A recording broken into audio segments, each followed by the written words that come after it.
So bear with me, check this recording's working. Yeah, it looks like the recording's working. So for those of you watching online who couldn't make the live webinar, this is a recording of the Understanding Women as Volunteers in Sport webinar with Women in Sport. My name's Lee from CSP Network. The majority of the presentation today will be from Laura, and contact details will be made available at the end for myself and for Laura if you want to get in touch. Well, that's it from me. I'll hand over to Laura if you're happy to go ahead and present. That's great, thanks Lee. Hi everybody there. I'm having to use my mobile phone for this audio connection because my internet connection's a bit dodgy, but hopefully you'll all still be able to hear me okay, but do let me know if there are any problems with the sound. And as Lee said, there will be time for discussion and questions at the end, so do have a think about how this research applies to your work. It would be really great to get your feedback on it.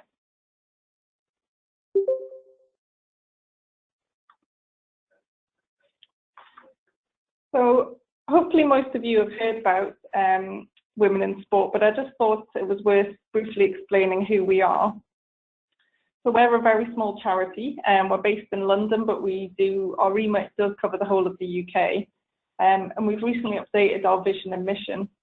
So our vision is a society where gender equality exists in every sphere. And we're advancing gender equality through and within sport by empowering women and girls through sport and also by transforming the sport sector. So that translates into our two strategic goals.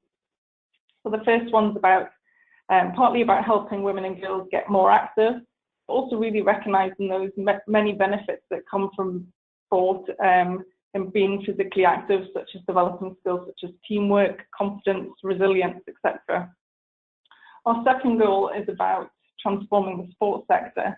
So this is that we really want women and girls to have equal opportunities in sport generally. So that's whether it's through volunteering in sport, whether that's through working in sport, through leading in sport. And this goal also encompasses our work around levels of media coverage, investment and sponsorship of women's sport as well.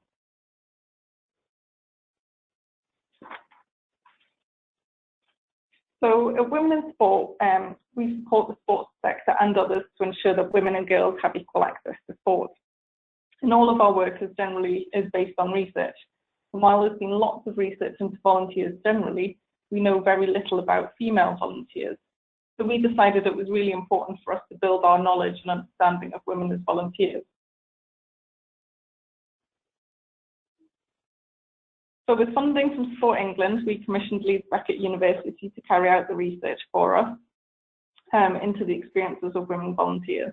So this aimed to create a really in-depth picture of the experiences so that we can understand what their motivations are, what their barriers are, etc.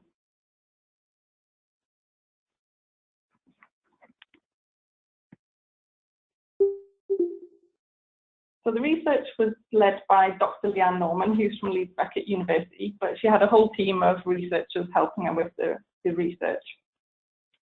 And it started with a literature review, so looking at what research had already been done to make sure that we're genuinely filling a gap and not just repeating and developing yet more research. We then moved on to a qualitative project, so this involved 54 interviews. And the interviews involved some men as well as women to help us to understand whether the issues explored were in relation to women only or did also affect men as well. We did 24 interviews with volunteers involved in the traditional or the core sports, and these were tennis, boxing, rugby, netball, cycling, and disability sports. And those disability sports were table tennis, swimming, and football, so it was quite a range of sports. And we wanted to cover a range of sports that had high levels, numbers of men participating, but also those sports that have more high numbers of women participating. And then as well as those sports that you might consider a bit more gender neutral, such as tennis. Participants were a spread of ages, so from their 20s through to their 70s, and with a varying length of time volunteering.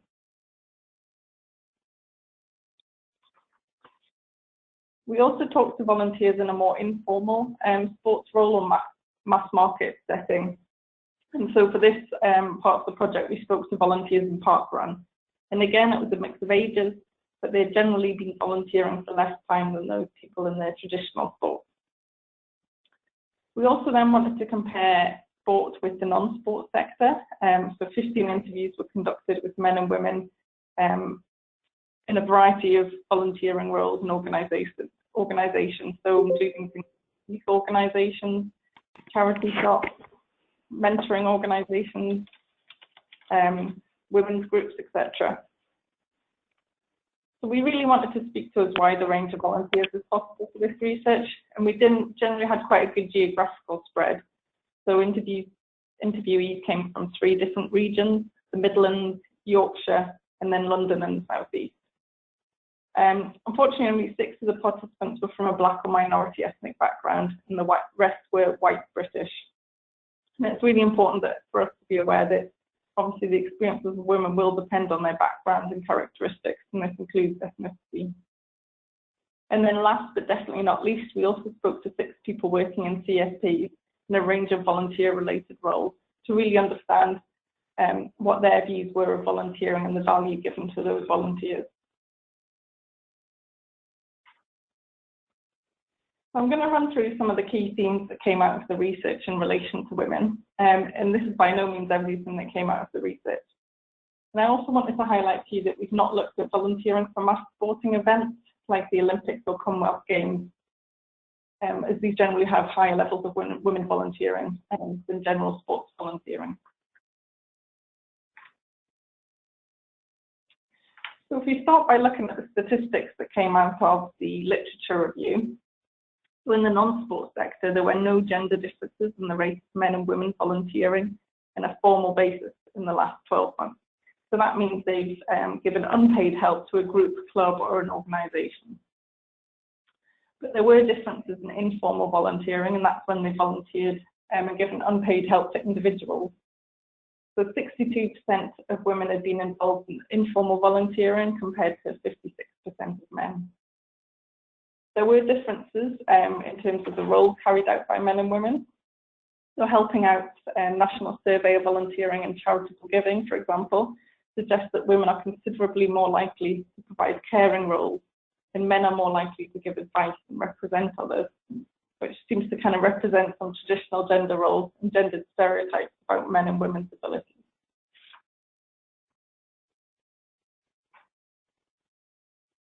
Now, if we look specifically at sports volunteering, so it attracts a much less diverse population than volunteering elsewhere, and they generally reflect the profile of sports participants.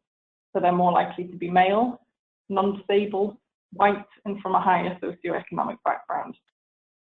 30% of men volunteer in sport compared to only 14% of women. And men are more likely than women to occupy decision-making positions such as chairperson or supervisory roles.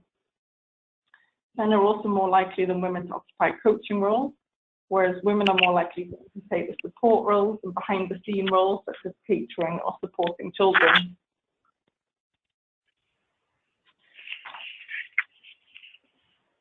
So looking at the previous research that's been carried out, the kind of key primary motivation for both sexes to volunteer is enjoyment. So the helping out research again found that passion for sport is a real key driver for volunteering in sport, and this is true to both women and men. And then linked with the passion for sport is the importance of family, with many people starting to volunteer in order to be part of their child's participation in sport, also support their family or friends' involvement. And I'm going to come on to that again a bit later. Literature does highlight different gender differences in motivations to volunteer in sport. The men are often motivated by their interest in the sport, by the perks associated with volunteering, and also by the opportunity to do something for their community. Women are more likely to volunteer for reasons relating to their personal or career development, the opportunity to develop social networks, and to support their children. And this was partly confirmed by our research, which found that women tend not to talk about the extrinsic reasons and rewards for volunteering, and their motivations are generally more grounded in intrinsic reasons. So, for example, Parkrun provided a lot more opportunities for the volunteers to make and reaffirm social connections, much more so than the traditional or core sports So there did appear to be a greater alignment between the organisational and the personal values for women in the mass market sports, and in particular parkrun, and also in the non-sport sectors than it was for women in the core sports sectors. All of the women talked about the benefits they gained from volunteering, including feeling good at giving back and supporting others to be involved. They developed skills and confidence. They felt of their physical and their mental health. You know, it was a really good de-stressor after work. So I think this is something that the sports can really celebrate. So, however, as I've already discussed a bit, discrimination and gender stereotyping was identified as an issue in the literature review in relation to the allocation of roles. And we did also come across discrimination and stereotyping in our research, with many of the women volunteering in the more traditional sports experiencing this. And this was particularly noticeable in the sports with a history of predominantly male participation and leadership. The women as coaches across the sport experienced challenges in their volunteer roles. But as coaches, they felt that kind of the demands and expectations were really high of them, but actually they felt that the value for women was really quite low. And the women felt they had to really negotiate their right to be there in that role and to prove their leadership and coaching ability. And for these women, they did continue to volunteer in their sport despite this negative experience, but this may put other women off. So, for example, a few of the women involved in boxing were told by others that it was a man's sport. One woman described how she was training to be a coach. The male coach refused to speak to her as he felt that she shouldn't be there. And then another volunteer, this time in tennis, talked about how she felt she really had to prove that she was a better coach than others in order to be there and to feel that she was there legitimately. There are less visible role models for women in traditional sports sectors than in other settings. So the visibility of women generally has tended to be quite low across sports, which means that for women who are in those sports, attempting to progress can be feel really quite isolating and disconnected, and they can feel that they're sometimes ascribed less value than as volunteers than others. But having female volunteers in male-dominated clubs can really help to bring other women in. So there's a quote from one of the boxers, the female boxers. She said, "Before I started at the club, we had no female boxers at all. We now have 5 carded female boxers, and we have a ladies-only boxing pass, which is taught by myself. A female coach makes all the difference." Gendered allocation of roles came up among the parkrun volunteers, with the women saying that they generally would volunteer for the more supportive roles, and the men would often be in the more managerial roles. And they cited generally a lack of confidence by themselves or in other women to take on such leading roles. Discrimination and stigma was much less obvious in relation to netball, which obviously is a very female-dominated sport. And then volunteering in the non-sport sector was perceived a lot less along the gender lines than the core and mass market sports sectors, but instead it appeared to be about the differences and similarities between groups of women. So, for example, socioeconomic status, age, ethnicity, life stage, family, etc. Moving on to family then, this can play a really key role in volunteering for women, both as a motivator and as a barrier. So the previous research found that 40% of women volunteering in sports have at least one dependent child, compared to 30% of those volunteering out of sport. So in our research, we found that both men and women were often involved in volunteering in the traditional sport due to their child's involvement in the sport. So this was less likely to be the case for other forms of volunteering. And interestingly, most of the women involved in boxing had got involved because of their partners or other family members' involvement as boxers. So the support of family and friends really helps to facilitate the participation in sports volunteering, and this really came out consistently in our research. And the presence of a supportive partner who shares responsibilities for the home or childcare or participates in events as well, such as parkrun, was really prized by women as enabling them to take part. So, for example, we spoke to one woman who set up a junior netball team at her club to enable her daughters to play in a team. And she said, I have this core set of girls that I think are very talented and aren't necessarily in all the pathways of England netball for one reason or another, because that's very cliquey. But I feel that they have the talent and I want to get the best out of them. So these volunteers generally feel really passionate about their children being involved in the sport. But we do know from previous research that women feel guilty about spending time away from their families and spending time on themselves. So while family can really help to get women involved in the volunteering, it can also present a challenge, because women often feel the need to perform juggling acts to maintain their family and their volunteering commitments, maybe paying for childcare or having to negotiate responsibilities with other family members. So one woman in volunteering described how her husband asked if she was being paid to do it. And she said, I felt I was kind of torn between obligations to look after the children and actually coming and doing something I really enjoy doing. So being a mother as well as a volunteer appears to be more valued in the mass market sports such as parkrun than it was in the traditional sports. The women cited the appeal of being able to bring their children along to the event, and thus removing the barrier of having to find childcare as a really strong motivation to volunteer.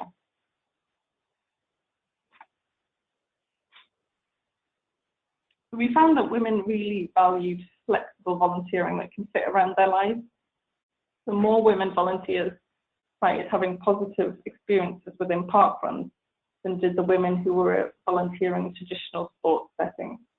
So we believe this is partly about the flexible and inclusive nature of parkrun. So the women described the parkruns as inclusive of both diversity and ability. The nature of the volunteer role also appeared more flexible with a greater element of choice.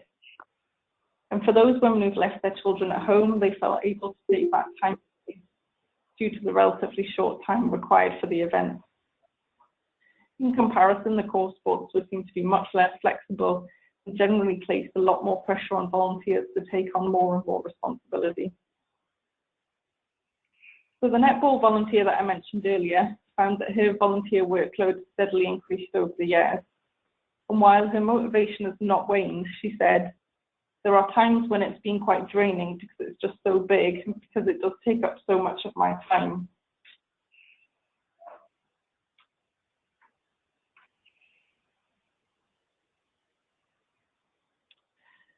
We've developed some suggestions for the sports sector about how to improve the experience for your female volunteers. And I'll just run through some of these suggestions, and we can maybe discuss what you think about them, whether any of these resonate with you. So the first one's about auditing your volunteer roles to see if they reflect gender stereotypes. So are some of the roles generally done by women, and are other roles generally done by men? And it's really important to understand then what are the reasons for this. And maybe you need to think about introducing some changes to how volunteers are run, set up, and managed to try and encourage men and women to try different roles. At the same time, it's really important to get staff and volunteers to attend gender diversity training and to make procedures really clear for how to challenge gender discrimination and how to challenge stereotyping. You can also really use your communications to help challenge these stereotypes. So you can show men and women in lots of different volunteering roles to show that it is possible and able for men and women to do these different roles. So this is especially important in male-dominated sports such as boxing and rugby. It's really important to increase that visibility of women in different roles and share case studies of female volunteers through your social media, through newsletters and other online communications. It's also possible to make some small changes to some of your volunteering roles. Can you consider about how to make them family friendly?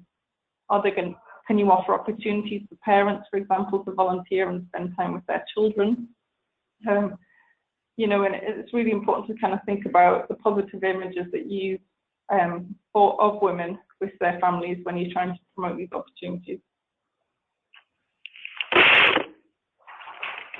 It's also important to keep an open mind about flexible volunteering and maybe consider new ways of working. So maybe change the times that you meet. Can some roles be shared between individuals? Could you consider short terms for volunteering roles? We'd also encourage you to approach women direct to encourage them to apply for roles.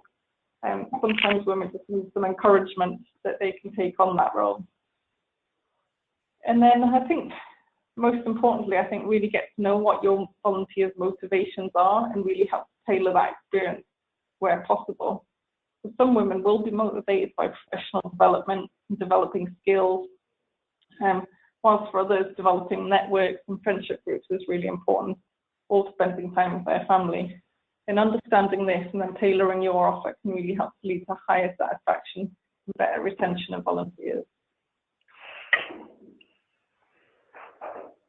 So we published a brief report on Thursday. It's called Good Sports, Why Sports Volunteers Need to Engage Female Volunteers.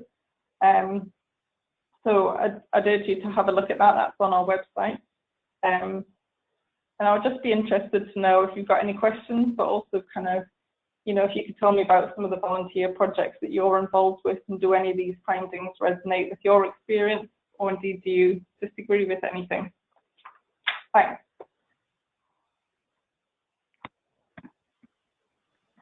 Hi, it's Lee here again, just jumping in, Laura. Yeah, I haven't had any questions through on the chat box. But yeah, what we'll do is we'll just give it a minute. If anyone's got anything they want to ask or any comments, feel free to type them in the chat box. Just what I'll do now, I'll try to unmute everyone as well. I think I know what I'm doing. I'll try. So if you want to shout out, then give that a go too. Bear with me.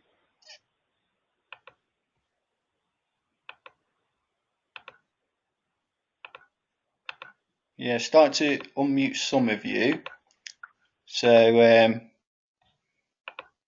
you've got the option of speaking up or in the chat box, but I'll just give it a minute, and then if we don't get any, then you've got Laura's contact details up there too if you want to contact her at a later date. Also, I did put a message in the chat box. Apologies, I forgot to say at the beginning. We knew it wasn't going to take the full hour. I just allowed that time in case of any technical issues and in case there were any discussion points as well.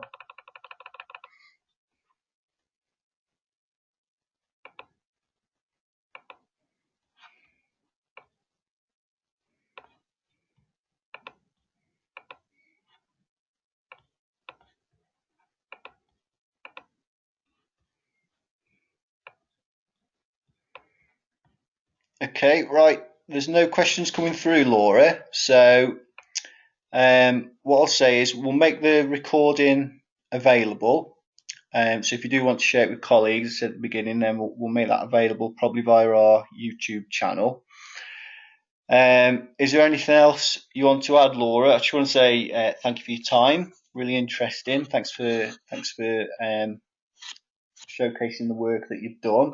It was intended to be about raising awareness on this issue and hopefully increasing knowledge a little bit for those that have dialed in. But we're getting a few thank yous coming through on the chat box as well, Laura, from colleagues. So is there anything else, Laura, you want to add before we all leave?